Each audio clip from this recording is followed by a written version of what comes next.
सभी लोग, बच्चे, गुरुजी, अन्य लोग समय का विशेष ध्यान रखा करें। 4 से 5 प्रतिदिन हमारा स्वाध्याय चल रहा है। कक्षा 15 कंटों में 15वीं है। 15वीं कल थी या 15वीं आज है?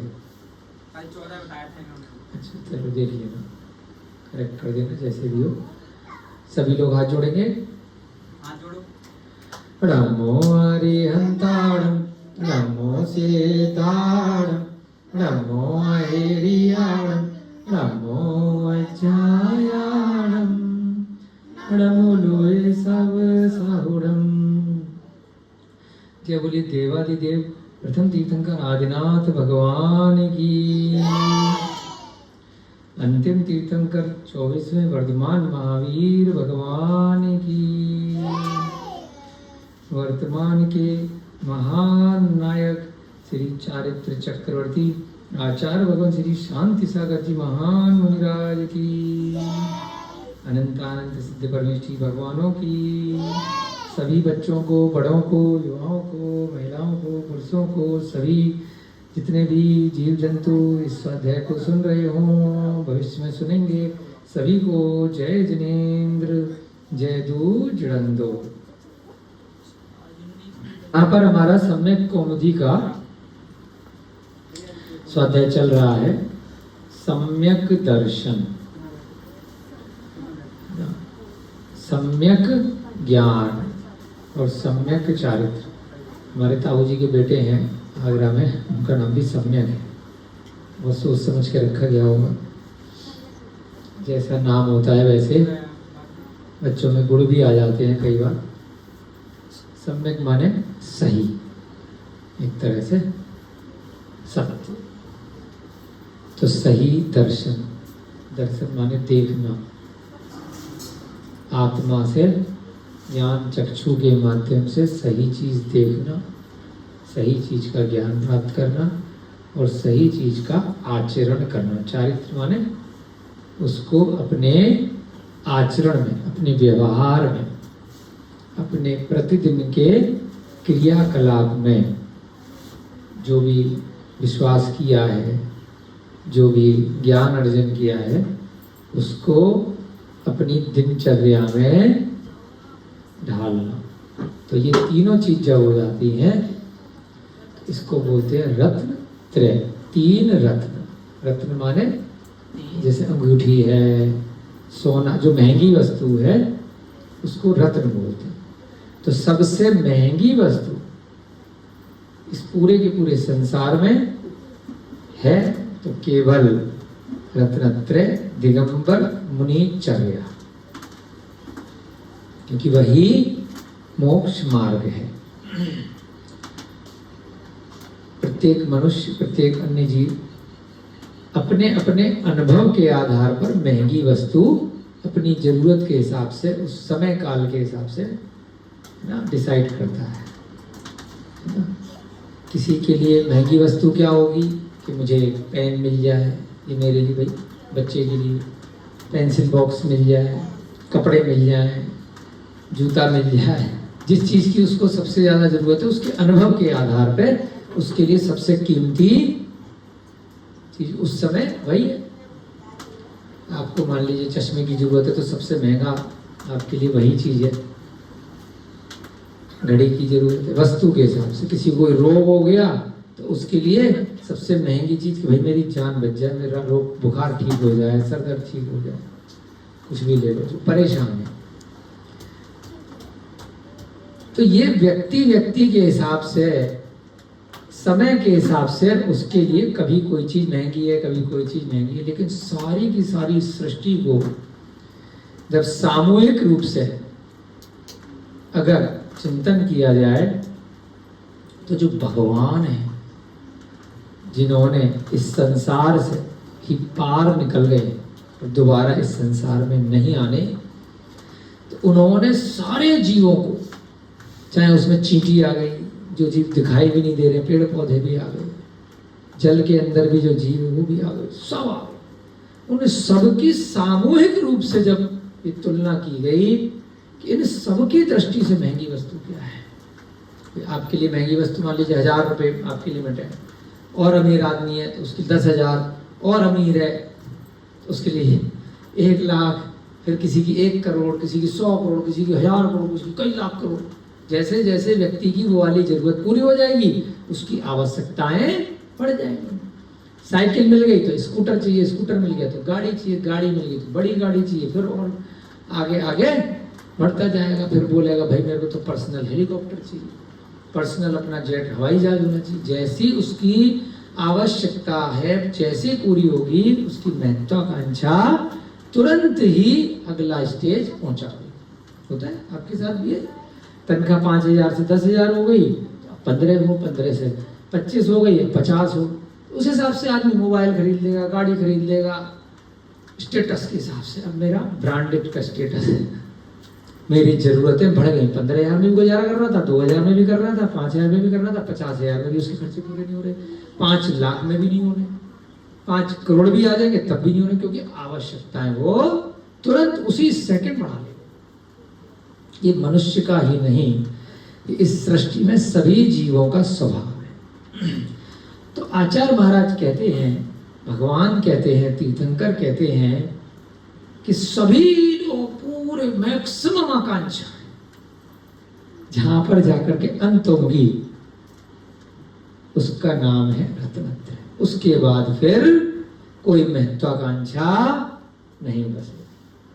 सबसे बड़ी अगर कोई आकांक्षा है, आकांक्षा इच्छा का ही पर्यायवाची, तो कौन सी होनी चाहिए? रत्नत्रय। जिसने इसकी आकांक्षा इच्छा कर ली फिर उसको दूसरी को इच्छा करने की जरूरत पड़ेगी नहीं, क्योंकि इसका जो सार है रत्नत्रय का, जब आप पढ़ रहे हैं समझ रहे हैं, इसकी जो हिंदी है सरल भाषा में, सारी इच्छाओं का त्याग। समझे भैया जी? रत्नत्रय का मतलब क्या है कि अब कोई इच्छा करनी ही नहीं। न कपड़े की इच्छा, न नहाने की इच्छा, न खाने की इच्छा, न बीवी बच्चों की इच्छा, न शादी की इच्छा, कोई सारी इच्छाओं का जब समाप्त हो गया उसी को बोलते हैं रत्नत्रय। सारी अनादिकाल से जो इच्छाएं लगी आ रही थी, जिसकी वजह से यह जीव भाग रहा है परिणामों में, इतने विकल्प आ रहे हैं, परिग्रह आ रहा है, मेरा मेरा मेरा मेरा मेरा, तो इन सब इच्छाओं का निग्रह, इनको त्याग कर देना। हाँ जी, तो इसके लिए कहते हैं रत्नत्रय। जब पूरे संसार में अब न जीने की इच्छा न मरने की इच्छा, एकमात्र इच्छा कि बस अब इन चतुर्गतियों से निकलना है, इच्छाओं का ही त्याग कर देना है, तो उसकी शुरुआत होती है सम्यक दर्शन से, विश्वास से, कि मैं यहाँ से निकलूंगा कैसे। और विश्वास कैसे आता है? ज्ञान से। जब दोनों मिल जाते हैं तो जीव को अपने आप से ऐसा बोध हो जाता है कि मैंने समझ भी लिया, ज्ञान भी हो गया, विश्वास भी हो गया, तो अब मैं इसको अमल में कर लूं। रोटी खाते हैं आप लोग? खाना खाते हैं सब लोग? महिलाएं, पुरुष, बच्चे, बड़े लोग हैं, खाना खाते हो? तो कोई भी वस्तु है, कोई नई चीज आई थाली में, मीठी वस्तु आई या कोई भी चीज आई, आपने पहले कभी नहीं खाई थी, परंतु आपको लग रहा है कि ये आदमी मेरा ठीक नहीं है, पता नहीं क्या खिला दे, तो भाई पहले तू खा के दिखा, क्या पता कुछ गलत चीज खिला दे। तो उसने खा के देखा, कुछ भी नहीं हुआ।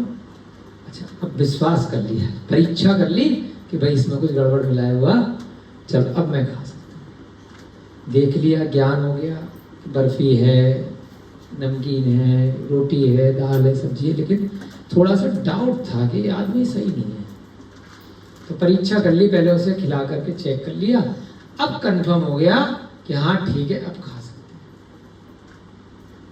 सब काम हो गया, ज्ञान भी हो गया, विश्वास भी हो गया, चीज ठीक है, और फिर भूख भी लग रही है, लेकिन खाएंगे नहीं तो फिर आगे दिक्कत आ जाएगी। है ना, जीवन कैसे चलेगा? इसलिए जब ज्ञान हो जाता है, जब किसी चीज पे विश्वास, इसको किसी भी चीज में उदाहरण ले सकते हो, ऐसे हमारे मन में आए, खाने पीने पे ले लिया, खाना पीना सबको अच्छा लगता है ना? तो इसी में अगर जब विश्वास भी हो गया और ज्ञान भी हो गया कि चीज सही है,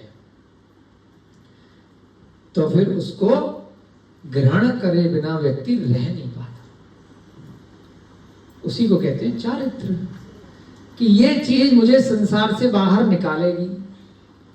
ये ज्ञान है, इन्होंने बताया है, परीक्षा कर ली, उसके बाद पक्का विश्वास हो गया, हाँ यही चीज है, तो उसको आप अपने आप ग्रहण करने लग जाओगे, तो वह कहलाएगा सम्यक चारित्र। आपको इस नदी के इस किनारे से उस किनारे पे जाना है, एक नाव है, खड़ी है, विश्वास हो गया, किसी आपने देखा जाते हुए, आप कोने पे खड़े थे, दो आदमी उसमें बैठे, एक आदमी ने कुछ चलाया डंडा सा और वो वहां चला गया, देखा, घंटों देखते रहे, सोचते रहे, हाँ वापिस आया जब वो नाव तो खाली था, खाली एक ही आदमी था, चार उतारे आया था वहां पर। अच्छा, इसका मतलब ये चीज ऐसी है जो वहां जाती है और जो यहाँ से थे अब नहीं है, वो वहां पहुंच जाते हैं। कई बार देखा, ज्ञान हो गया, इसको नाव कहते हैं। और यहाँ से मेरे को भी वहां जाने का मन है, वहां आम दिखाई दे रहा है, उधर पार पेड़ है, मुझे भी वो आम चाहिए या मुझे उस रास्ते पे जाना है। ज्ञान हो गया, विश्वास हो गया कि ये नाव सही है, ये आदमी भी सही है, छोड़ करके आ रहा है, वापस आ रहा है, अब मेरे को जाना है, तो मुझे भी अब जब कंफर्म हो गया, बार बार देख करके, पूरे दिन देखा, 10-20 बार देखा, अब मेरी जरूरत है, फिर भी मैं क्या खड़ा ही रहूंगा वहां? तब जाने की जरूरत है, एकमात्र यही नाव है, यही नाव है कि जो चला रहा है, सीधे सीधे सिंपल चीज है। तो व्यक्ति क्या करेगा, बाद में जाकर के 10-20 बार देख लेगा तो बैठेगा ना, उसके बाद बैठेगा। तो इसी को बोला सम्यक चारित्र। अब दुखों से निकलना है, जरूरत पड़ गई, बहुत परेशान हो गए संसार के दुखों से, ज्ञान हो गया कि ये ज्ञान है, ऐसे निकल सकते हैं। बहुत दिन तक चेक करा दूसरे लोगों को कि जिनको ज्ञान मेरी तरह था, उन्होंने भी मेरी तरह विश्वास कर लिया, या यही तरीका है इस संसार से निकलने का, इस दुखों से निकलने का, कभी इस मुसीबत, कभी वो, कभी ये रोग, कभी बुढ़ापा, कभी जन्म, कभी मरण, कभी रुपए पैसे की दिक्कत, कभी परिवार की दिक्कत, कभी खाने पीने की दिक्कत, दिक्कत ही दिक्कत है, देख परेशान परेशान। फिर कुछ लोगों का अनुभव देखा कि ये आदमी बड़ा खुश है? ये आदमी बड़ा खुश है, इसको कोई दुखी नहीं है, ऐसा किसी ने बताया, देखा, उसकी एनालिसिस करी, और उसके बाद देखते देखते देखते देखते विश्वास हो गया। वो आदमी कौन था? अभिषेक जी? नहीं, वो आदमी थे मुनि महाराज। दिगंबर मुनि महाराज को उसने देखा, यार ये कहीं पर भी एक डंडा से मोर पंखा उठाया, चल दिए और खुश, पता नहीं अगले दिन खाना मिलेगा नहीं मिलेगा, कहाँ रुकेंगे शाम को सुबह, कोई पता ही नहीं यार इनका। बहुत दिन तक देखता रहेगा आदमी, ना इनके पास कपड़े हैं, मैं कपड़ों के लिए सारा कितनी टेंशन, खरीदने के लिए पैसे इकट्ठे करता हूँ, ना इनके पास कोई मग्गा बाल्टी नहाने के लिए है, ना इनके पास भी बच्चे जिनके लिए मैं कितना परेशान रहता हूँ। बहुत दिन तक उसने मुनि महाराज को देखा और कहा कितने खुश हैं बिना कुछ होते हुए। किसी ने बताया, उनके साथ रहा, घूमता फिरता रहा 10-20 दिन, खाना भी मिल रहा बढ़िया फर्स्ट क्लास है, कोई और पता नहीं कहां से बार बार अलग अलग दिन अलग अलग नए नए लोग आकर के इनको भोजन दे रहे हैं। तो उसको कुछ दिनों बाद विश्वास हो गया, फिर उसने कहा मैं बहुत दुखी था, मुझे भी अब ऐसे ही खुश रहना है, बहुत परेशान हो गया था अपनी जिंदगी से। तो धीरे धीरे उनके सानिध्य में ज्ञान भी लिया, विश्वास भी हो गया। तो जब वह उस संगति में रहेगा तो क्या चारित्र धारण करने से रह पाएगा? बहुत गहन बात, बहुत सरल भाषा में समझा रहे हैं। विनय भैया जी ने क्लास शुरू होने से पहले बच्चों को कहा था कि ग्रंथ में बहुत सारी चीजें हैं, संस्कृत में डीप बहुत टेक्निकल वर्ड है, तो हमारी ड्यूटी की तो आप पढ़ सकते हो उसमें। मैं आपको 2 पेज पढ़ाऊंगा, आप 20 पेज पढ़ लोगे घंटे में, आप भी सब। तो हम अपने विचारों का आदान प्रदान इस बहाने से कर रहे हैं। कुछ पूर्व में हमने अनुभव लिए हैं, इतने सालों से पढ़ रहे हैं, कुछ चिंतन किया है, कुछ नियम लिए, तो कोशिश कर रहे हैं कि सरल भाषा में बच्चों को, बड़ों को, जो भी आगे पीछे वीडियो को सुने, तो कैसे उनकी आत्मा में, परिणामों में विशुद्धि आए।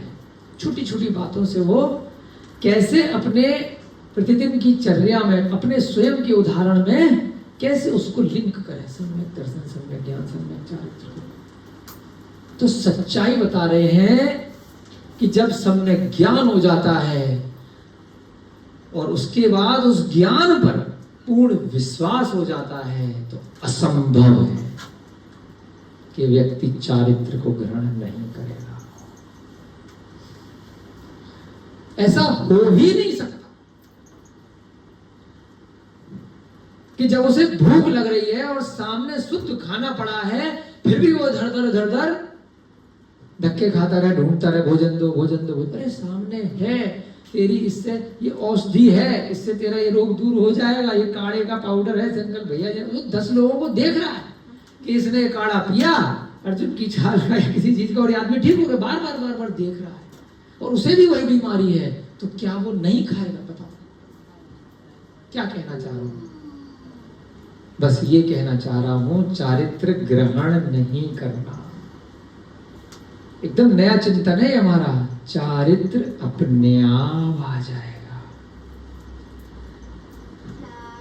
पता भी नहीं चलेगा।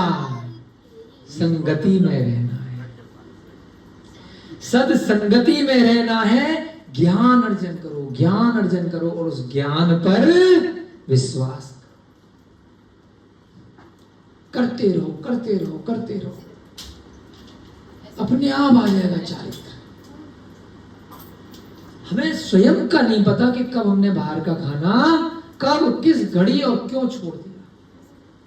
पढ़ते पढ़ते अपने आप से मन ही नहीं करा बाहर का खाना, तो हो गया ना एक देश व्रत, अपने आप चारित्र। किसी के कहने सुनने से नहीं आया, उस ज्ञान के कारण से कि इसमें मैं कैसे कैसे जीव हत्या का दोष लगा रहा हूं। जब आप पढ़ोगे, समझोगे, तो आपका कब आलू प्याज लहसुन छूट जाएगा पता ही नहीं चलेगा। आपको कितना खाना खाना है, क्यों, अरे इतनी चीजें। जब आपको लग गया कि इससे मेरा पहले दोष लगेगा, फिर इसको छुड़ाऊंगा। पहले मैं अपने शरीर पर कीचड़ लगाऊंगा, नाले में कूदूंगा, कीचड़ लगेगी, फिर नहाऊंगा। तो जब सम्यक ज्ञान हो गया, सम्यक विश्वास हो गया कि ये नाला है, कीचड़ है, बाद में मेरे किसी काम की नहीं है, और फिर मेरे को घंटों नहाना पड़ेगा साफ पानी से, और मेरे को उस नाले में घुस के कोई फायदा भी नहीं है। कुछ उसमें मेरी संपत्ति है ही नहीं, कीचड़ नाले में, गंदगी में, गटर में। साफ भी नहीं करना, मेरा कोई उद्देश्य तो उस नाले को साफ करने का, गटर साफ करने का उद्देश्य था नहीं। तो सम्यक चारित्र का क्या मतलब है? उस नाले में मैं प्रवेश ही नहीं करूंगा। पहले घुसूंगा बेफालतू में, और फिर रगड़ रगड़ करके नहाऊंगा, बच जाऊंगा। तो जो पाप में लगाने वाला हूं, जो गंदगी में लगाने वाला हूं, जिसके बिना मेरा काम चल सकता है, मुझे जरूरत ही नहीं है, बिना पाप के भी मेरी जीविका, मेरी दाल रोटी सब्जी चल सकती है, बहुत आराम से और बहुत अच्छे से चल सकती है। तो मैं पाप के कार्यों में कचरा कीचड़ लगा करके मैं पहले लगाऊं, फिर बाद में उसे साफ करूं। इससे अच्छा तो मुझे जो भी भोजन पानी करना है, जो घर बार बनाना है, गृहस्थी मेरा वैसे चल जाएगा।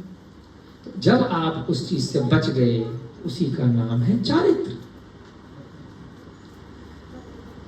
आपने एक देश व्रत ले लिए, महाव्रत ले लिए, 5 उदंबर फलों का त्याग कर दिया, कषाय कम कर दी, गुस्सा कम कर दिया, तो ये भी तो चारित्र ही है। अगर आपने सम्यक ज्ञान प्राप्त करके, स्वाध्याय करके, अभिषेक भैया जी, यहाँ पर विनय भैया जी ने आपको आधे घंटे तक खूब गालियां, खूब जबरदस्त, और फिर भी आपने क्रोध नहीं किया, तो ये चारित्र ही है। इसी का नाम सम्यक चारित्र। इसी का नाम 10 धर्म है। उत्तम क्षमा, खाली गले मिलना क्षमावाणी मनाना वो नहीं है। हंसते हंसते हुए प्रोग्राम है, खा पी रहे हैं बढ़िया से, वहां पर जो खाना लगा रहा है बेचारे से कोई गलती हो गई, धै धै धै धै चिल्लाना शुरू कर दिया भाई, तो काहे की क्षमावाणी? क्षमावाणी का मतलब जब कोई निमित्त बना और आपको क्रोध नहीं आया, है ना? जब कोई निमित्त ही नहीं है तो क्रोध तो आएगा ही नहीं। तो इसी को कह रहे हैं सम्यक चारित्र। क्यों नहीं आया क्रोध? क्रोध आना स्वाभाविक है। फिर क्यों नहीं आया?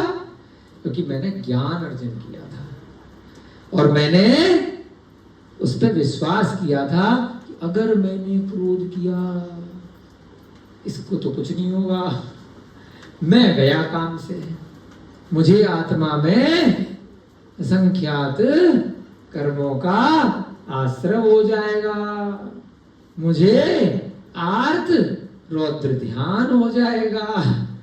अगर मेरी आयु का बंद हो गया तो बेटा 32 की ब्लिंक कर रही है लाल रंग की, बैटरी डाउन है क्या? तो चार्ज करके रखा करो, है ना?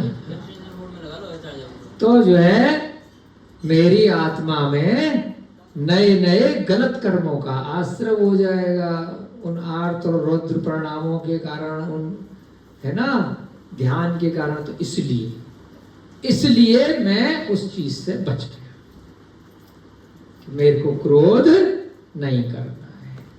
सांप है विषधारी, पहली बार देखा है, पता नहीं है कि सांप कैसा होता है, देखा, परंतु तभी देखा अरे वो डर के जा रहा है, उससे भाग रहा है। कल मेरे भैया जी ने कहा अरे भैया वो देखा इतना बड़ा सांप गाड़ी के नीचे। मैंने कहा अपना काम कर रहा था, अपना काम, हम भी अपने निकल गए, कोई भेज दिया अपने। अरे ठीक है जा रहा है तो क्या है अपना जान, तो भैया आपने बड़ा सांप देखा? मैंने कहा मैं कोई नहीं देखा। इन्होंने कहा बाद में मान लीजिए देख लिया, उसके बाद देखो सारी पब्लिक इससे डर रही है, हर बच्चा डर रहा है, बड़े लोग डर रहे हैं, और बाद में कभी अनुभव में आया सांप ने किसी को काटा और आदमी, अरे सांप काटने से आदमी मर जाता और वो होश, तो अनुभव ज्ञान हुआ, अब विश्वास हो गया। फिर कई बार ऐसा सुनने में आया, कई बार देखने में आया, तो कंफर्म हो गया, तब आगे आदमी उससे बच के रहेगा। तो ऐसे ही ये कषाय है, ये 5 पाप हैं, यह विषधारी सर्प हैं। तो जब ज्ञान हो गया कि ये पाप आपको डसेंगे और जो आत्मा का मूल स्वभाव है उसको समाप्त कर देंगे, आपको संसार समुद्र से पार नहीं निकलने देंगे, तो क्या करोगे? उनसे बच के जाओगे ना। जैसी सांप देखा, हाँ मुझसे पंगे नहीं लिए, उन्होंने कहा इतनी बात मान ली कि भाई हम उस दिशा में नहीं गए, हम ऐसे चले गए, उसको भी नहीं छेड़ा और खुद भी नहीं डरे, दूसरे रास्ते निकल गए। अगर कोई व्यक्ति पाप कर रहा है या आपका निमित्त बन रहा है कि पापियों की संगति में जाना है, वहां पर पाप का कार्य हो रहा है और आप उसमें कुछ कर नहीं सकते, बहुत सारी भीड़ पाप कर रही है। मान लीजिए नेपाल में अभी 2-3 दिन से घटनाएं सुनने में आ रही है आप लोगों से, तो बहुत सारे लोग पाप कर रहे हैं, हम यहाँ बैठ कर कुछ नहीं कर सकते, तो हम काहे जाकर वहां घुसे? उनकी बारात में, उनकी उसमें पिट के आएंगे। कहीं भीड़ में कोई मार रहा है किसी को, अपन को हमारा कोई लेना देना है नहीं, ना बचा सकते, ना कार, ना पता। अगर जबरदस्ती घुसोगे तो आप भी निपट जाओगे। तो क्या है रास्ता कि भैया दूर से निकल जाओ। जहां पाप का कार्य कुछ हो रहा है और जहां आपने विश्वास कर लिया कि मैं कुछ कर नहीं सकता, जहां सर्प घूम रहे हैं, न मेरा कोई प्रयोजन है उनको मारने का, न मेरा वह कुछ बिगाड़ रहे। बहुत सारे सर्प हैं, है ना, बहुत सारी चींटियां हैं झुंड की झुंड कोने में। भैया जी ने बोला हल्दी डाल दो, मैंने कहा यार मेरा कुछ बिगाड़ ही नहीं रही, कोने में पड़ी है इतनी सारी चींटी, ऐसे संसार में किस किस पे हल्दी डालते रहोगे? मैंने कहा आपको कुछ काम है वहां पे उस कोने में? मैंने कहा नहीं कोई काम नहीं है। तो क्यों हल्दी डाल दो, बैठी है थोड़े 2 घंटे चली जाएगी, इतनी सारी चींटी थी एक कोने में। तो यही सम्यक ज्ञान है कि जब आपका कोई काम नहीं है, आपका कोई काम इफेक्ट नहीं हो रहा, उनसे परेशान नहीं हो आप, तो क्यों फालतू में किसी को डिस्टर्ब करना, अपने रास्ते आप काम अपना करो। तो यही चारित्र है। जहां कोई विषधारी सांप है, जहां कोई विषधारी पाप हो रहे हैं, उन पापों से दूर रहो।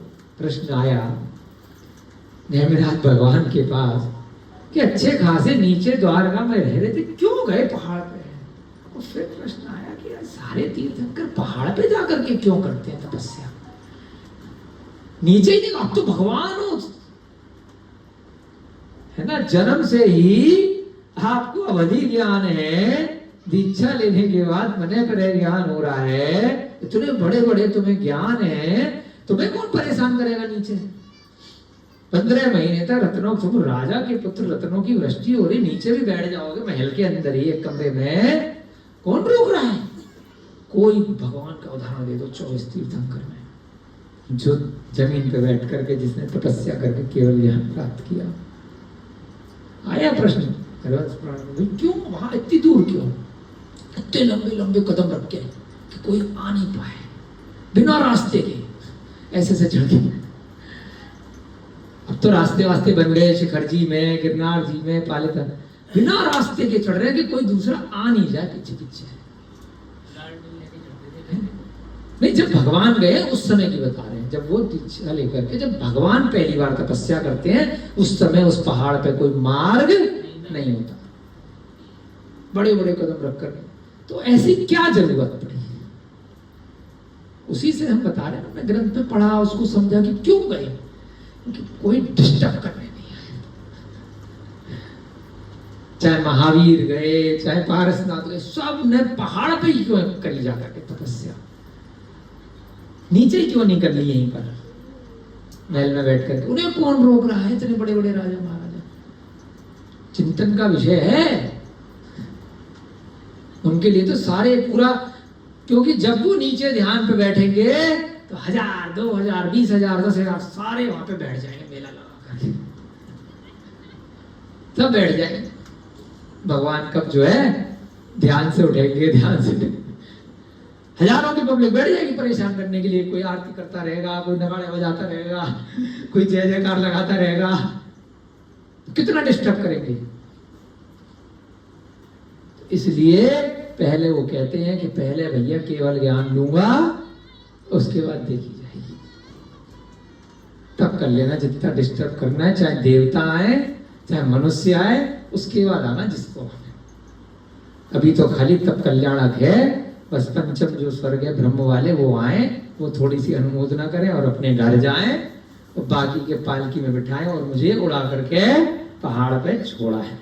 ये तीर्थंकर का अतिशय होता है, तब कल्याणक होता है ना।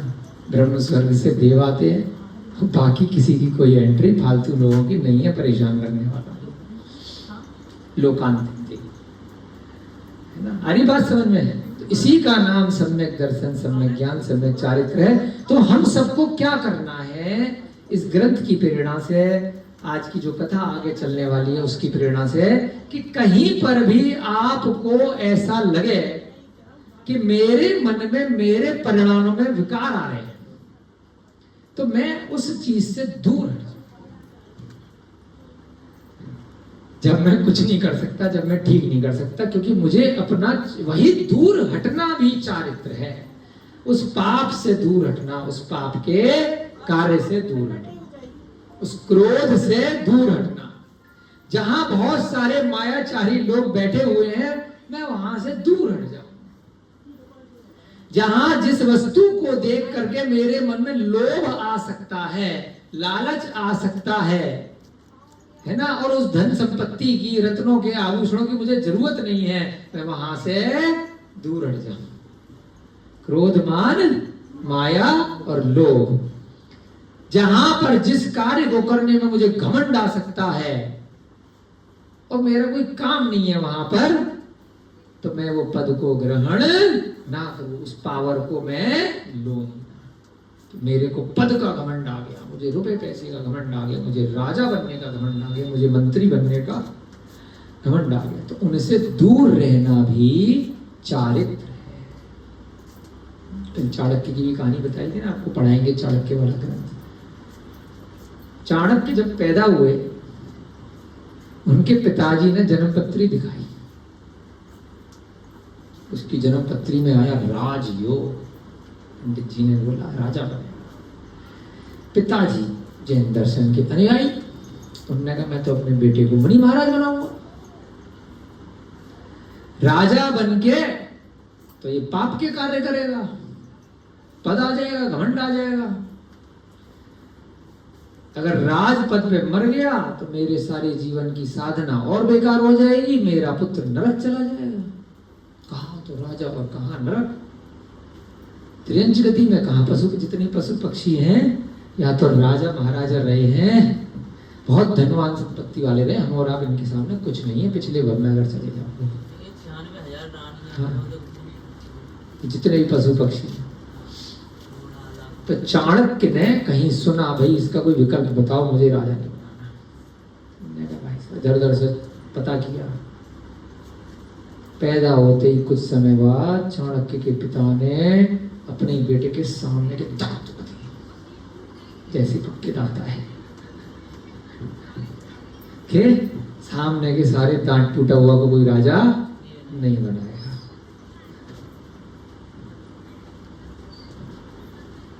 बाद में लेकिन राजयोग था उसकी पत्री में, राजा नहीं बना तो राजा बनाया उसने चंद्रगुप्त को। राजा भी उसके सारे में चलता था। लेकिन पदधारी राजा नहीं बना। तो जैसे ही मौका लगा, चाणक्य ने दिगंबर दीक्षा धारण करी। सबसे बड़े इस काल के मुनि रहे, 500 शिष्यों के साथ विहार किया। इतनी जबरदस्त चर्चा चर्या उनकी कि जो कल जैसे उदाहरण दिया, इतने लोगों के साथ जब बदला लिया उन्होंने, तो अब दुश्मन तो बन ही गए थे। तो एक मंत्री उनका दुश्मन था, जब उसने देखा कि गुरु बन करके ये नग्न मुद्रा में इतने सारे शिष्यों को लेकर के घूम रहा है, तो उसने चाणक्य में और चाणक्य के सभी 500 शिष्यों में चारों तरफ से घेर के अग्नि में दाह जिंदा जला दिया। सारे शिष्यों समेत। विष्णु कुमार मुनि की कथा में तो दीपायन मुनि और विष्णु मुनि की कथा है, रक्षाबंधन मनाते, वहां तो बच गए थे उपसर्ग से 700 मुनिराज। चाणक्य के केस में एक भी नहीं बचा, सारे की सारे समाधि मरण करके स्वर्ग में वैमानिक थे। इतने बड़े पक्के संत रहे इसी काल के, पंचम काल के। लोग कहते हैं पंचम काल में संत नहीं है। अरे कैसे नहीं है, पढ़ो ग्रंथों को, रोंगटे खड़े हो जाएंगे। तो ऐसे ही फिर उनके शिष्य, गुरु तो गुरु, शिष्य उनके भी बाप निकले। चंद्रगुप्त ने जब दीक्षा ली तो चाणक्य को भी फेल कर दिया। सीधे पहुंच गए भद्रबाहु स्वामी के पास। चंद्रगुप्त ने तो ऐसी साधना करी, ऐसी साधना करी कि 12 साल तक, 1 दिन 2 दिन 3 दिन नहीं, 12 वर्ष तक देवताओं ने आकर के स्वर्ग से चौके लगाए। आदमी ने चौके नहीं लगाए चंद्रगुप्त के लिए। जब 12 साल का अकाल पड़ा, हम 2-4 महीने नहीं रह पाए कोरोना में, 12 साल के अकाल में क्या भक्ति थी चंद्रगुप्त की। पंचमकाल में देवता नहीं आते, पूरा नगर बसाया देवताओं ने। 12 साल चौका लगाया इसी पंचम काल में। क्या भक्ति उनकी, क्या श्रद्धा। हल्की बात है, आपके लिए तो भूत प्रेतों में ही लगे रहते हैं हम लोग, उन्हीं की यंत्रों की पूजा में। सम्यक दर्शन, विश्वास करो चंद्रगुप्त की कथा पे, चाणक्य की कथा पे विश्वास करो, यमदंड लोकपाल की कथा पे और वरुदत्त और इंद्रदत्त की कथा पे। आगे कथा पढ़ते हैं, उसी से सार निकल के आ रहा है। जो ये पूरी कथा सुना रहे हैं, पूरा चिंतन सुना रहे हैं कि विश्वास किया। किसने विश्वास किया? इंद्रदत्त ने, जो बच्चा है 7वें नंबर का, गोलू के साइज का।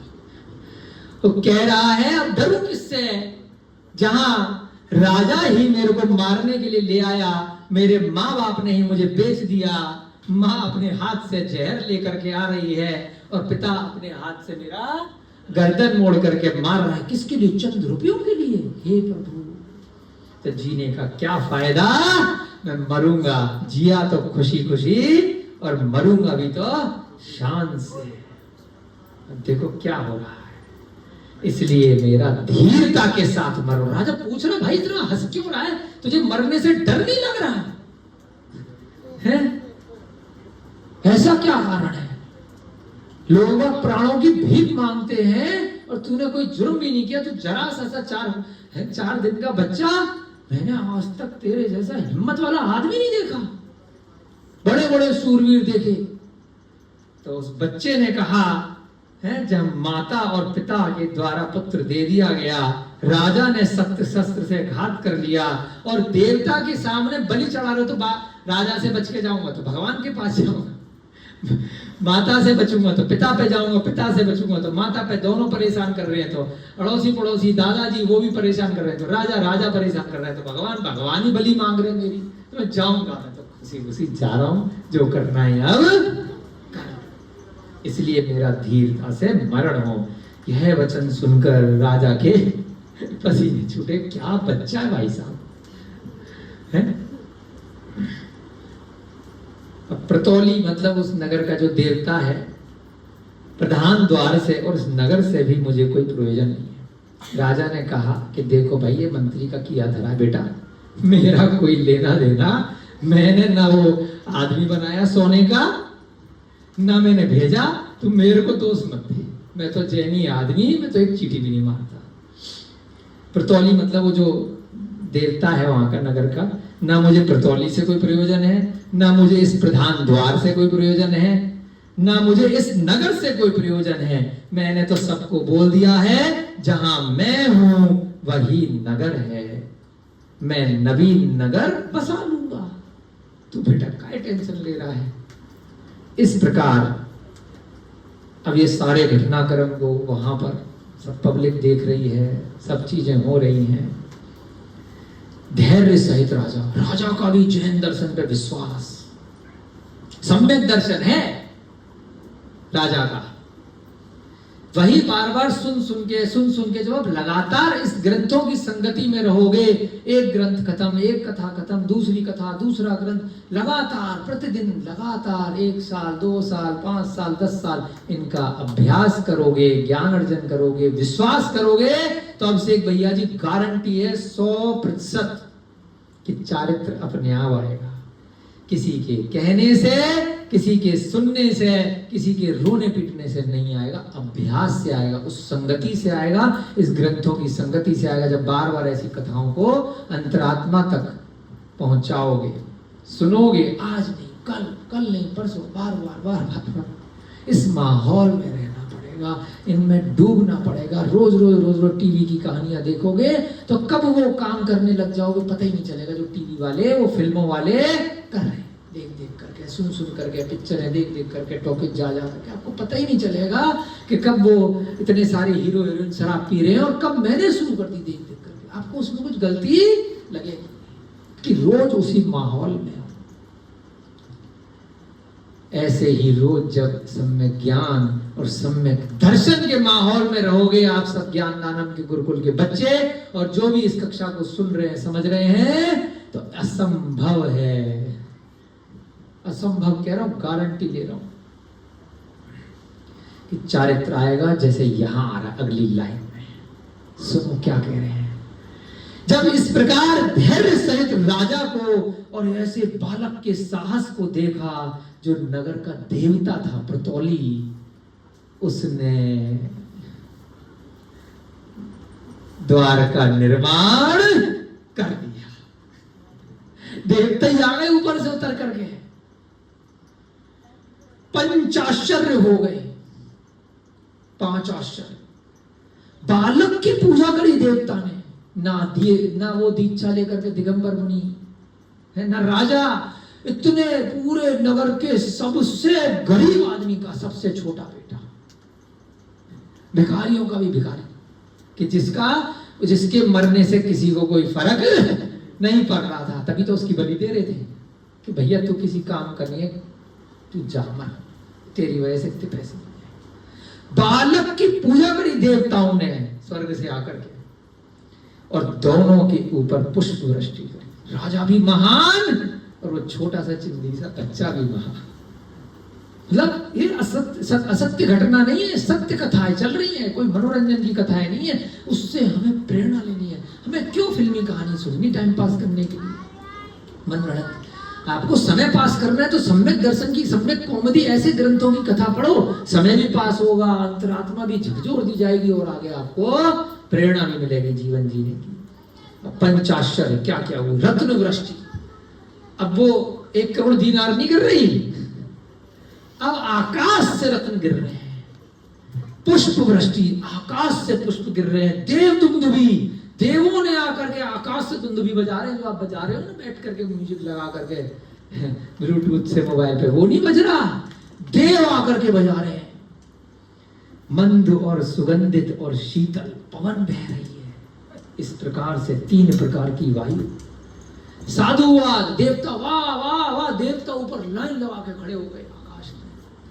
धन्य है राजा, धन्य है ये बालक, धन्य धन्य शब्द की ध्वनि, ये सब पंचाश्चर्य कहला है। ऐसे आश्चर्य खाली चौका लगाने पे नहीं होते।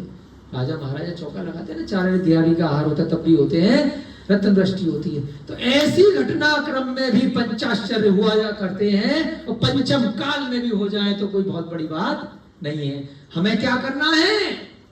विश्वास करना। बस यहाँ जो लिखा है सम्यक दर्शन का मतलब कट्टर विश्वास, कट्टर भयंकर वाला। दूर होगा तो हनुमान चालीसा पढ़ने तो विश्वास ही तो है, लोग पढ़ते हैं ये बचा लेंगे है? तो विश्वास ही तो है लोगों का अपने अपने मत के अनुसार। ऐसा ही विश्वास जब जीव का, किसी भी मनुष्य का अपने ग्रंथों पे हो जाए, और जब कोई विपत्ति आए उस समय आपको परीक्षा करनी है। इस संसार में उद्योगी मनुष्यों के लिए कोई कार्य कठिन नहीं है। उद्यम करो, साहस करो, धैर्य रखो। इस बच्चे ने क्या किया? धैर्य, बल, बुद्धि और पराक्रम, ये 6 जिसके पास है, क्या किया? कुछ ना कुछ उद्यम कार्य कर रहा है। हिम्मत है, साहस है, धैर्य है, धीरता है। कोई बात, बुरा समय है, चला जाएगा। धैर्यता, शांत परिणाम, उग्र परिणाम नहीं हो रहे। कोई भी बात बुरी लगी, कुछ भी घटना हो, शांति से। बल है, बुद्धि है, पराक्रम है, ये 6 चीजें जिसके पास हैं, देव भी उससे संकित रहते हैं, भय खाते हैं, देवता भी डर जाते हैं। जिसके पास, इस बच्चे के पास क्या है? यही तो गुण है, पैसा कुछ नहीं है उसके पास। माँ बाप ही बेच डाल रहे हैं। बताओ, ऐसी कथा कहीं सुनने को मिलेगी नहीं, जब बाप मार रहा है और माँ जहर दे रही है। इस प्रकार ये इस कहानी किसने सुनाई? यमदंड ने। किसको सुनाई? अपने राजा यशोधन को, कि भाई सुन ले मेरी पुकार, कि मैंने तेरे खिलाफ कोई षड्यंत्र नहीं रचा, सारा जो खजाना है मैंने नहीं चुराया। वो प्राचीन, हाँ, बहुत प्राचीन है। हाँ, सब चीज होता है, सब अनादिकाल की घटना है। इस प्रकार अभी इसने कहानी को समाप्त किया यमदंड ने 3रे दिन की। इस प्रकार सूचित किए हुए अभिप्राय को अभी भी राजा समझ नहीं पाया कि क्यों रोज आता है, लेट आता है, एक कहानी सुना करके चला जाता है। तो बार बार उसको हिला रहा है कि भाई मेरी कोई गलती नहीं है। देख राजा कितना धैर्यशाली था, जैन धर्म को मारने वाला था, उसने उस बालक को दंड नहीं दिया, ना ही उसने अपने चार्वाक मत को मानने वाले जयदेव नामक जो उसका मंत्री था उसकी बात को माना। है ना? अच्छे राजा बनो ना, हे मेरे राजा, उसकी तरह बनो, जिनदत्त की तरह। क्यों जिद कर रहे हो? क्यों मेरी जान के दुश्मन बने हुए हो? 7 दिन बाद मेरी खाट खड़ी करने पे लगे वो कहानियां समझा करके राजा को जागृत कर रहा है। क्योंकि अगर राजा को सीधे सीधे बोलेगा तो 7 दिन का इंतजार नहीं करेगा, वो वहीं पर उसका गेम बजा देगा। यह कथा कहकर यमदंड फिर से तीसरे दिन अपने घर चला गया। शाम हो गई, हमारे होता है ना 6 बजती 3 बज जाती, बगले थे 5, वही 5 बजेगा ना दीदी जाएगी, घंटी बजती है। तो ऐसे ही उस मंत्री की भी घंटी बजेगी और वो भी भैया टाइम आज की सभा का पूरा, चले घर जा बेटा। चतुर्थ दिन की कथा। अब चौथा दिन आ गया। चौथा दिन सभा में बैठे हुए राजा ने, चौथा दिन गया, उसी प्रकार यमदंड से पूछा, अरे यमदंड, तूने चोर देखा? फिर आ गया। उसने कहा, नहीं राजा जी, आज भी मैंने चोर नहीं देखा।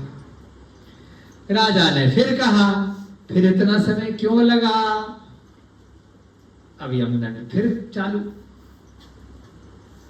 आपको याद है ना तीनों दिन की कथा? एक बार हंस की थी, है ना, एक बार कुंभकार की थी, और तीसरे दिन ये बच्चे वाली, बच्चे को मारने के लिए उसके माँ बाप ने बेच दिया। अब चौथे दिन की कथा। राजन, गांव के बाहर एक मार्ग में एक पथिक हरणी की कथा कह रहा था। हरणी माने हिरण की स्त्रीलिंग है ना, हिरणी।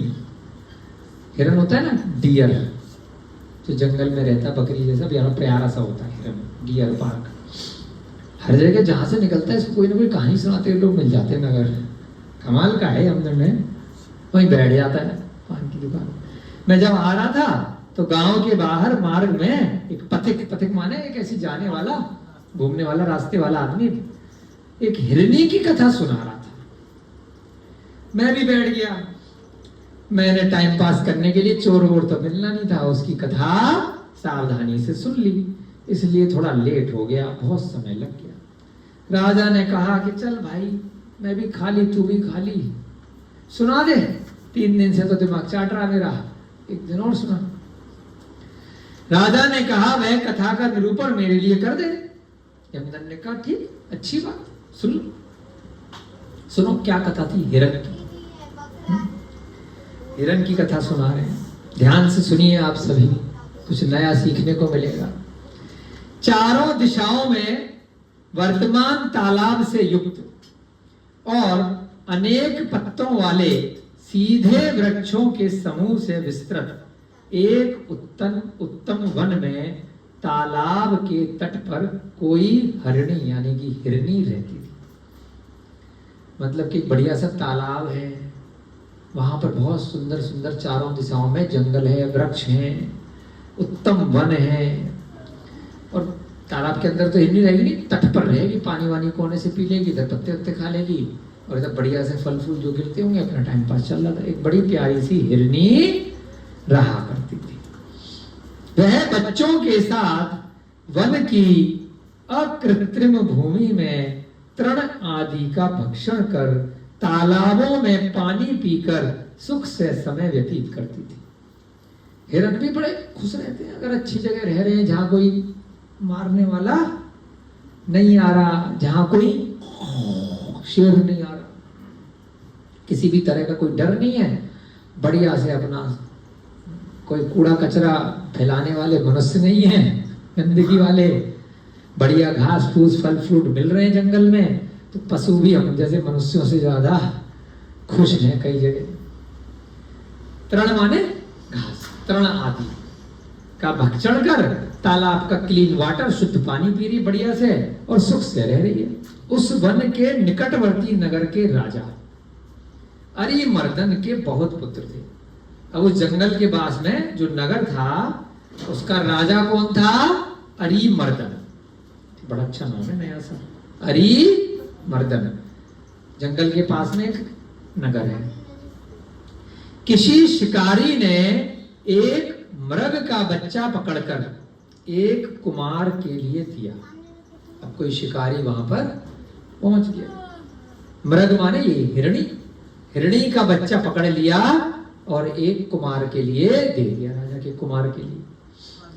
हाँ, उसे देखकर अन्य कुमार भी, बाकी जो बच्चे थे, उन्होंने भी मृग के लिए, बच्चों के लिए इच्छुक हो गए। कहते हैं ना कि भाई तोते का बच्चा, अरे वो पड़ोसी क्या, तो अरे हमें कहीं से मिल जाएगा क्या, खरगोश का बच्चा, अरे हमें कहीं से मिल जाएगा क्या। मुर्गे का बच्चा चूजा। तो कैसे बच्चों की इच्छा करती है कि किसी अड़ोसी पड़ोसी दोस्त रिश्तेदार के यहाँ पे टे करता हुआ तोता देखा, मिट्टू मिट्टू हमें भी चाहिए, हमें भी चाहिए, हमें भी चाहिए। तो उसके लिए फिर किसी ने क्या किया, किसी के बच्चे को घोंसले से ले आया, चोरी करके बेच दिया, दे आया गिफ्ट में। किसी को खरगोश का बच्चा चाहिए तो वो उठा करके कहीं से ले आया खुश करने के लिए। तो ऐसे ही किसी शिकारी ने एक हिरण का बच्चा अपहरण किया, किडनैप किया जंगल से और कुमार के लिए दे दिया राजा के। तो बाकी बच्चे भी बोले हमें भी दो, हमें भी दो, हमें भी दो। उनकी भी इच्छा करने लगी।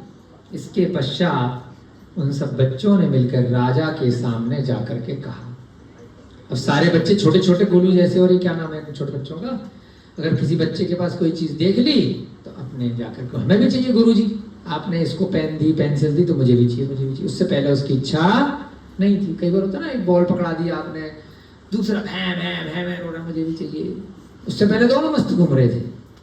तो सारे बच्चे लाइन लगा के पिता के पास पहुंचे, राजा के पास पहुंचे।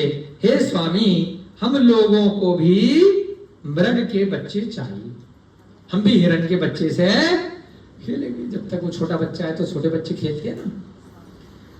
तदनंतर अब राजा ने शिकारी को बुला के पूछा, जिस शिकारी ने एक दिया था बुलाया, और शिकारी भी बुला लिए दो चार, आओ मीटिंग करते हैं, मेरे बच्चों को खुश करो।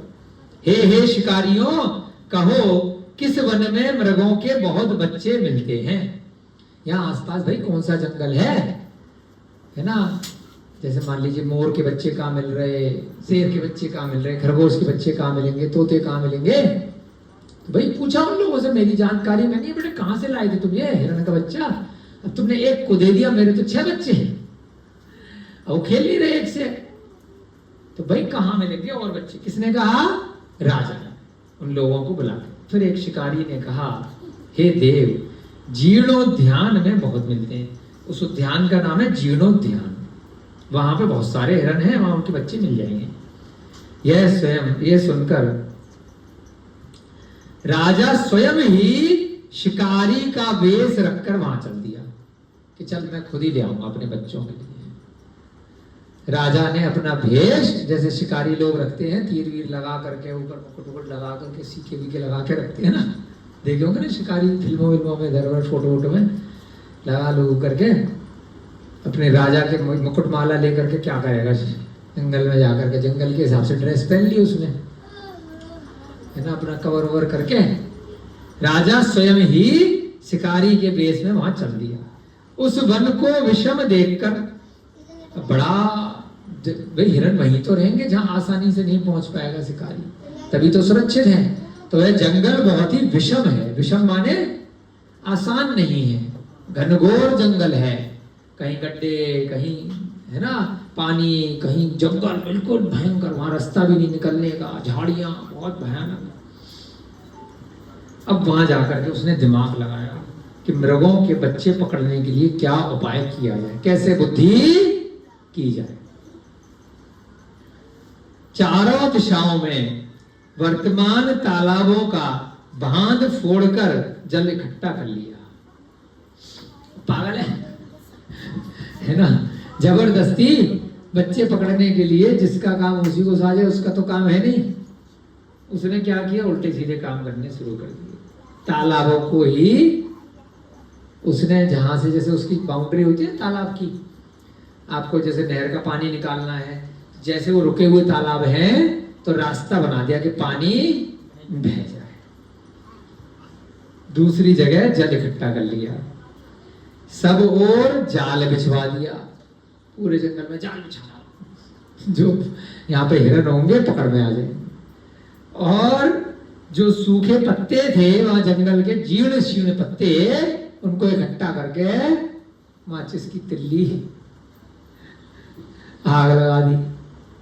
उल्टी सीधी हरकतें कर रहा भगवान, देखते हैं क्या कर रहा है। दिमाग लगा रहा है कि पकड़ में ऐसे तो आएंगे नहीं, क्योंकि जिंदा पकड़ने हैं, मारना तो है नहीं, बच्चे पकड़ने हैं।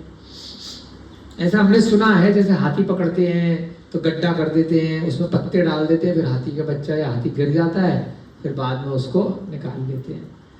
इस प्रकार से इतना बड़ा हाथी आसानी से कैसे पकड़ में आएगा? नहीं तो सामने हथनी का पिक्चर। हाँ, कुछ ना कुछ करते हैं लोग बुद्धि। तो ऐसे ही राजा दिमाग में, गलत है ये प्रेरणा, लेकिन अपन कहानी पढ़ रहे हैं। अपने को किसी बच्चे का अपहरण नहीं करना, नहीं तो अपने लाइन भी आगे की नरक त्रियंज गति क्लियर है फिर, है। तो अपन को बस सीखना है कि क्या हुआ। चारों दिशाओं में वर्तमान जो तालाब था उसका बांध फोड़ दिया और वहां पर बहुत सारा जल इकट्ठा कर लिया वहां, और चारों तरफ जाल भिजवा दिया। वो जाल होता है ना, जाली सी लगवा दी, और पत्तों में, सूखे पत्तों में आग लगवा दी। अब राजा ने कहा, हे शिकारियों, शिकारियों को भी लेके गया है साथ में, वन में इस तरह प्रवेश करना चाहिए कि जिससे मृगों के बहुत से बच्चे जालों में फंस जाएं, है ना। उन फंसे हुए बच्चों को क्रीड़ा के लिए पकड़ लिया जाए। वहां पे मेरे बच्चे इनके साथ खेलें। क्रीड़ा माने खेलना। अपने बच्चों के खेल के लिए दूसरे के बच्चों को पकड़ करके किडनैप करके लेकर आ रहे हैं। दुर्बुद्धि। तभी तो ये सारे संसार की चतुर्गतियां हैं। हमें बस स्वयं के और स्वयं के बच्चों की चिंता है। कल के उदाहरण में आया कि जैसे आपके साथ जो घटना हो जाए, आप स्वयं जिसकी इच्छा नहीं करते, दूसरे के प्रति भी आपको वह कार्य नहीं करना चाहिए। तो दुर्बुद्धि हो जाती है। मेरे बच्चों का पेट भरे इसलिए मैं चिकन मटन खा रहा हूं, है, और दूसरे का पूरा जीवन लीला समाप्त कर रहा हूं। उसके बच्चे तो हैं ही नहीं, उस जानवर के, उस दूसरे प्राणी के। मेरे बच्चों की क्रीड़ा हो जाए, खेल कूद, टाइम पास, उसके लिए मैं दूसरे के बच्चों को लेकर आ रहा हूं। यह देखकर एक विद्वान ने कहा, वहां पर राजा के साथ उस भीड़ में कोई विद्वान भी गया था, समस्त जाल चारों ओर फैला दिया है, समस्त वन जालों से व्याप्त है और राजा स्वयं शिकारी बना हुआ है, तब उस वन में रहने वालों का निवास कैसे हो सकता है? विद्वान कह रहे हैं कहावत में कि राजा ही शिकारी है। जिस राजा को सारे जीव जंतुओं की रक्षा करनी चाहिए, राजा ही भक्षक बना हुआ है। अपने ही नगर के अंदर का जो जंगल है उसी को जला रहा है? अपने ही नगर में, उस वन में रहने वाले मूक प्राणियों के बच्चों को उनके परिवार से, उनके माता पिता से दूर कर रहा है। राजा ही अपने नगर में अपने प्राणियों को मारने का जाल बिछा रहा है, तो उस वन में रहने वाले कैसे जीवित रह सकते हैं? दिशाएं रस्सियों से विस्तृत हैं, पानी विष से सहित है, पानी में जहर है। सारी दिशाओं में जहां हमें जाना है वहां बैरिकेड लगे हुए हैं, रस्सियां लगे हैं, बैम्बू लगे हैं, तो निकलेगा कैसे? पृथ्वी जालों से आच्छादित है, जाल लग गया चारों तरफ, यानी कि कटघरा बन गया, जेल बन गई। वन का मध्य भाग अग्नि से युक्त है, वन के बीचों बीच आग लगा दी और शिकारी धनुष लेकर के पीछे पीछे भाग रहे हैं, सारे की सारे उनको मृगों को पकड़ने के लिए। अतः बच्चों सहित हिरनी अब किस देश का आश्रय करे? अब कहां जाए? इधर पानी, इधर आग, इधर जाल है, और इधर राजा के शिकारी, और इधर राजा स्वयं। अब इन सब हिरणों को और अब इन सब बच्चों को किसकी शरण है? बस यही कथा थी उसकी। तो इस अभिप्राय को सूचित करने के लिए राजा को यमदंड ने यह कथा करी, लेकिन फिर भी राजा के समझ में नहीं आया। समझ में आ रहा है आपको? बस एक कथा बताइए कि फिर तो हिरण मरेंगे, क्योंकि राजा ने चारों तरफ से घेर लिया है, जाल भी बिछा दिया, आग भी लगा दी, पानी भी डाल दिया, इधर सारे शिकारियों को छोड़ दिया और खुद भी खड़ा हो गया। ऐसे बचने का कोई उपाय नहीं है। ऐसी मेरी स्थिति है, यमदंड। कि मेरे चारों तरफ से राजा ने मुझे घेर लिया है, तो बस आपकी आत्मा जागृत हो जाए। आया ना वो पेंटिंग बना के रखते हैं चतुर्गतियों के दुखों की, है ना, सर्प है, सफेद चूहे हैं, एक काट रहा है, एक है ना मधु टपक रहा है ना, तो संसार का वृक्ष वही तो बता रहा है यहाँ पर, उसी के लिए है ये संसार का जो वृक्ष है। फिर भी वह इधर गिर रहा है, नीचे सर्प है कुएं में, फिर भी क्या है, मधु की 2 बूंद चाटने के लिए लालायित है, और उसके बाद वह मर जाता है। चारों तरफ से मौत होते हुए भी उस जीव को क्या चाहिए, 2 बूंद शहद की, उसको उस मौत का ख्याल नहीं। तो ऐसे ही यहाँ पे इस राजा को समझा रहा है। चौथे दिन की कथा इस प्रकार पूरी हुई, और यह कथा कहकर यमदंड लोकपाल चौथे दिन भी अपने घर को चला गया। परंतु राजा इस कथा से जो सूचित अभिप्राय था, अभिप्राय माने उसका लॉजिक था, क्या वो समझाना चाह रहा है, क्या हिलाना चाह रहा है, राजा ठस बुद्धि है, क्योंकि उसके दिमाग में भी कुछ भी नहीं आ रहा है। उसके दिमाग में एक ही टारगेट है, कैसे 7 दिन पूरे हों, कैसे इसको मारूं, क्योंकि उसको उससे डर लग रहा है कि कभी यमदंड लोकपाल कल को राजा नहीं बन जाए, मेरी राजगद्दी नहीं छीन जाए। तो इस प्रकार से चौथे दिन की कथा आज पूरी हुई। अब देखते हैं पंचम दिन की क्या कथा रहेगी। सभी बच्चों ने, बड़ों ने सम्यक दर्शन, सम्यक ज्ञान, सम्यक चारित्र की कथा सुनी। तो आज की कथा से आप सबको प्रेरणा है, चारित्र ग्रहण करने के लिए प्रेशर मत लो, बस ज्ञान अर्जन करो, और जो ज्ञान लिया है उस पे इस जो ये बालक था इंद्रदत्त, उसकी तरह विश्वास करो। और उस विश्वास के बाद जब निमित्त बनेगा, जब मौका आएगा जीवन में, जब कोई गलती कर रहे होगे तो उस गलती से बच के रहो, हट जाओ, दूर हटो, कोई भी पाप की क्रिया मत करो। तो अपने अपनी शक्ति के अनुसार, अपने अपने समय के अनुसार अपने आप स्वयं धीरे धीरे शनई शनई अपने आप श्रेणी दर श्रेणी, श्रेणी दर श्रेणी अपने आप आगे बढ़ते चले जाओगे। 14 सीढ़ियां हैं, 14 गुण स्थान हैं। कब धीरे धीरे धीरे धीरे पहली से मिथ्यात से फिर आगे बढ़ते बढ़ते सम्यक दर्शन हो गया, तो विश्वास हो गया, तो रुकने वाले नहीं है। धीरे धीरे स्लोप होता है ना, ऐसे करके आप बस मार्ग पे चलते रहो, चलते रहो, चलते रहो।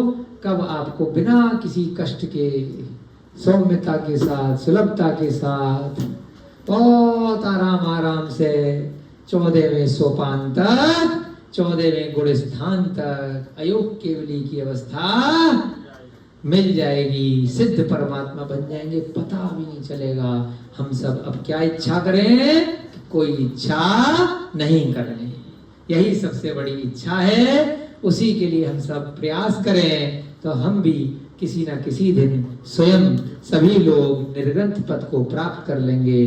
और मोक्ष मार्ग बहुत सरल है, बहुत सरल है, बहुत सरल है। इससे सरल कुछ नहीं है, कठिन संसारी लोगों ने बना दिया है, इतना कठिन नहीं है। संसार का मार्ग कठिन है, संसार से निकलना कठिन नहीं है। इसी प्रेरणा के साथ जय बोलिए महावीर भगवान की।